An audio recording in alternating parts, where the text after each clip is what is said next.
사실 저희가 이미 리박스쿨에 대해서는 현안 질의를 했었고요. 현안 질의에서도 과연 뭐가 나왔는가? 라고 말씀드린다라고 하면 저는 별게 없지 않았나 이런 생각합니다. 이 늘봄 학교 강사가 전체가 12만 명 정도 된다라고 통계를 말씀하셨던 걸로 기억하는데요. 그 현안 질의할 때는 늘봄 스쿨, 이박스쿨과 관련된 강사가 11명이라고 얘기를 했고, 그 이후에 교육부에서 더 보내온 자료를 보니, 약 50명 정도 된다라고 하는 자료를 보내온 것으로 기억합니다. 12만 명 가운데 50만 명 때문에 50명 때문에, 네, 12만 명 가운데 50명 때문에 도대체 늘봄 교육이 어떻게 변화되었다라고 하는 것인지, 그리고 그 이후로도 시간이 상당히 지났습니다만은 리박스쿨이나 이와 관련된 기사가 더 나온 게 없습니다. 이것은 뭔가 의혹이 더 있지 않기 때문에 더 이상 기사가 없는 것이 아닌가 이런 생각을 하게 됩니다. 그렇게 본다라고 하면 물론 다수당이 원하시는 거 다 하실 수 있기 때문에 청문회도 한다라고 얘기하고 있습니다만은 도대체 저희 야당 입장에서는 리박스쿨이라는 이름 자체도 지난 대선 기간에 기사를 통해서 처음으로 봤고, 도대체 이 청문회를 왜 하는지에 대해서도 아직도 사실 잘 이해가 안 됩니다. 이상입니다. 네. 이제 마지막으로 하시고, 네, 박성규 의원님. 네.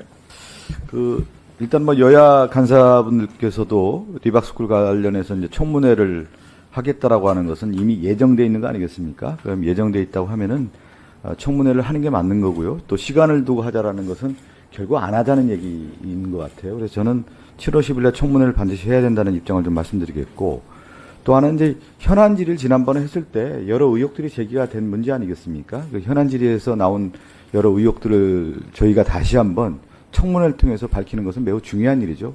근데 가장 중요한 당사자라고 할 수 있는 사람들이 나와야 되는 거 아니겠습니까? 특히 이제 손효숙 대표가 나와야 되는 문제인데, 손효숙 대표가 나오지 않는다라고 하는 것에 대해서는 다시 한번 우리 교육위 차원에서, 오히려 저는 조정훈 의원님이나 간사님이나 야당 의원들이 이 리박스쿨에 대해서 여러 의혹이 없다고 하면은 손효숙 대표를 오히려 더 나오라고 얘기해서 그의 입장을 듣는 것이 맞는 것이다, 이렇게 말씀드리기 싶고, 그 다음에 리박스쿨 청문회를 통해서, 이것은 매우 중요한 문제예요. 사실은 우리 국가 기강을 흔드는 문제였기 때문에 이 문제를 청문회를 통해서 밝히는 것은 매우 중요하다.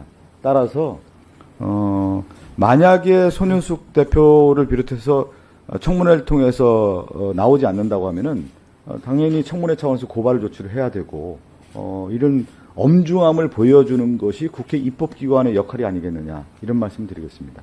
반드시 해야 되고요. 또 증인 채택도 다시, 추가 증인 채택은 당연한 거 아니겠습니까? 필요한 증인에 대해서는 위원회에서 하는 것이지, 이 당사자들에 대해서 청문회를 통해서 그들이 어떤 역할을 했는지를 밝히는 것은 당연하다, 입법기관으로서 당연하다, 이렇게 말씀드리겠습니다. 네.